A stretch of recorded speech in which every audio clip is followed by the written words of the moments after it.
Hey, what's up everyone? This is Matt with Matt's MtG Marketplace. It's our first full-length video in a long time, and the reason is because we've been buying a lot of collections, so I haven't had boxes to open or anything like that.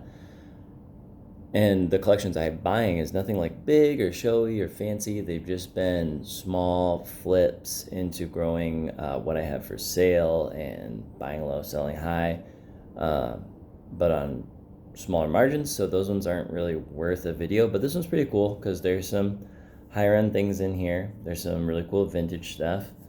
Again, nothing super shocking, but nonetheless really cool if you like cardboard rectangles.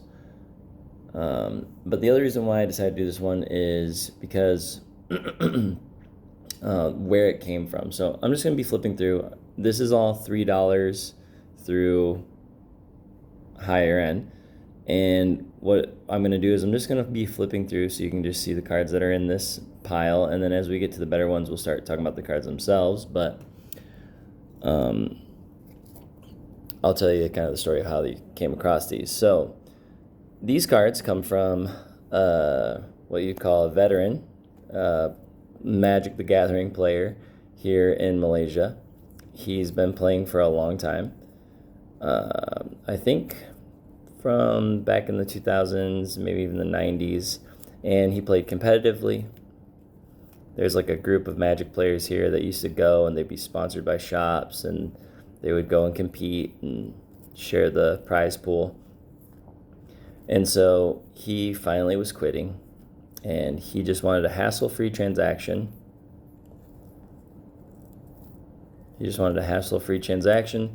And so he was asking 2.5K ringgit, which is about 530 to 550 US dollars, depending on the exchange rate at the time.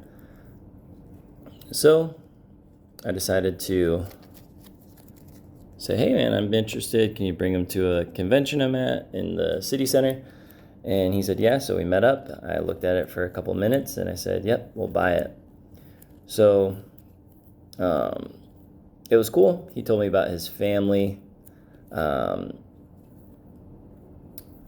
special needs, his son's special needs, his daughters, kind of that 9-10 range. And so he just wanted the capital for family stuff and everything like that. He doesn't have time to play anymore. So I said, all right, man, cool. I'll buy it. And I'm pretty happy with the transaction. I got some cards that I didn't have for EDH.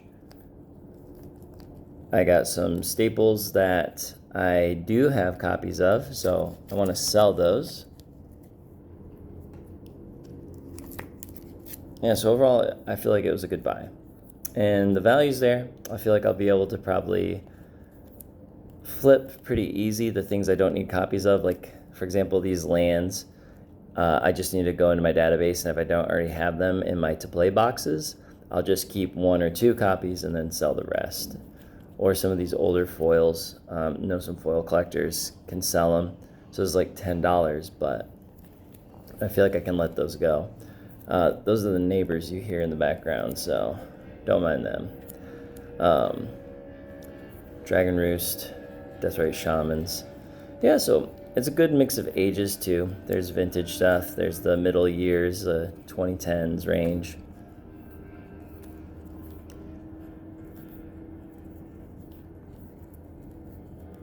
Oh, Umbras. See, that's back when I played Standard before I quit in like 2012 or whatever. So it's cool to see Umbras come back. Used to run an Umbra deck in Standard.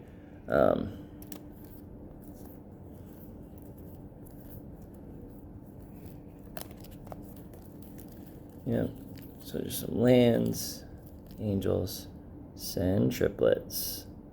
I always loved this artwork from the Alara set, that artifact. Creature subset, that was good. Okay, so that's going up to roughly $10-ish here or there. So this is kind of the bigger stuff here. Again, nothing crazy for the first bit, but some of these cards, because they get shipped out of the Malaysian market into Singapore and Japan where the currency is a little stronger. So to find some of these cards at all, or at least in like OG printings, is extremely difficult. So the fact that I'm able to get some of these older printings of these cards that are hard to find, or just they only have one printing. So like this, Visions of Beyond playset. Know a lot of people who want them. I'll probably just keep one and sell the rest, maybe two at most. I don't like slivers, so every sliver I get, I'm selling that.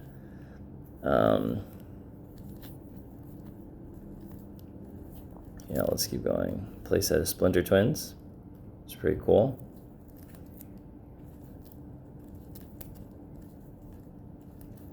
Blossoming March. The Foil Alchemist, not the list one. Scion Ur Dragon, yep, that's cool. Avenger of Zendikar. Radiate. Oh, I love that artwork. Nice. Sword of War and Peace, let's go. Okay, and the last stack here, which the big hitter's in the back right there, but we'll get to it. So,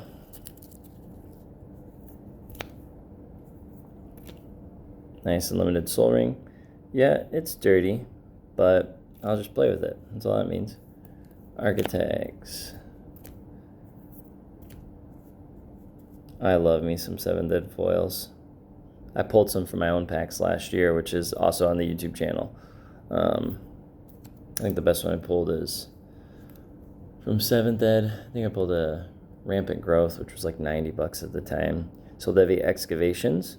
Definitely one of my favorite cards. One of my favorite cards in Magic the Gathering. And yeah, I'm looking to you, Moxman. You did turn me on to this card. So we got Skittering Invasion, some OG Kamigawa printings, which is cool.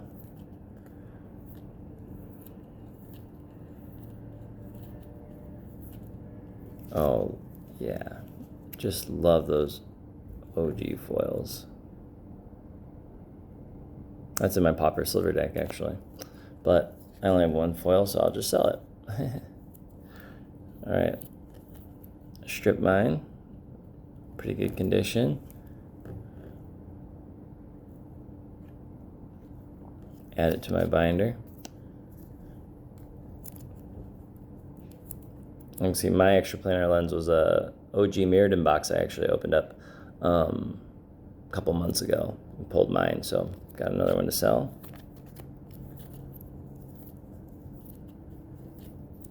Sword of Body and Mind.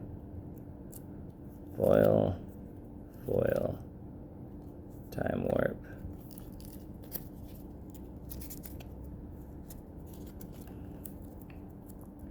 Again, Sliver, gonna sell it. Sakashima Student, Tainted Field, the reanimate from that lore set. Sarah Ascendant, first one. I don't like to buy singles, I like to buy collections, so that's how I build my deck brewing box, and that's cool. I hadn't had a Sarah Ascendant, now I do. Enlightened Tutor from 6th edition.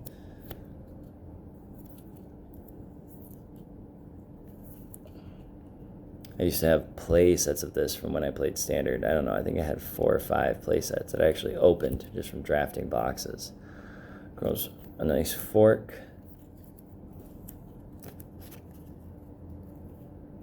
Sorry, just stacking the cards.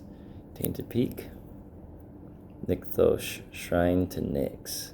And I got 4 of them, which that's good value. And I'll probably at least sell 2, maybe 3. Sword of Feast and Famine. Already have a copy or 2, so this will be sell to recoup cost.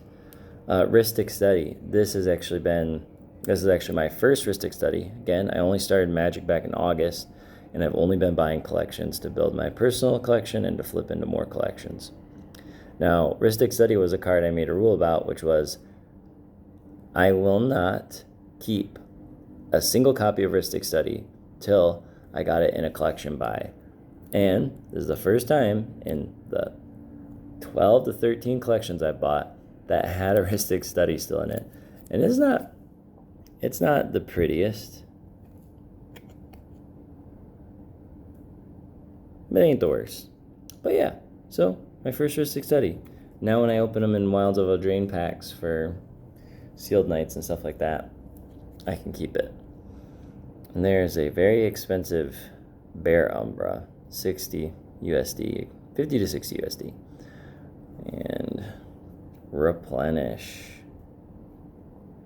That is a good card. Can use this in the Voltron deck I'm building for Sigarda. I'm basing it it's going to be similar to a friend's deck. So that's kind of lame, but it's a deck I've been wanting to build, so can bring all those back and throw it back on my commander.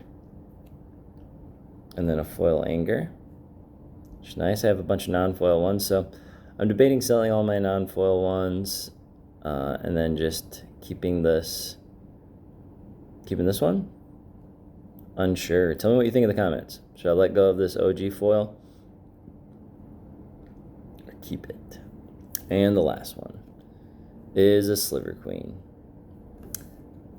Yep, the most expensive card in this collection buy is a Sliver, which I don't like, so it'll be one of the cards to recoup my costs.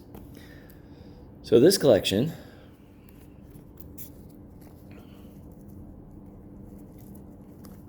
let's see.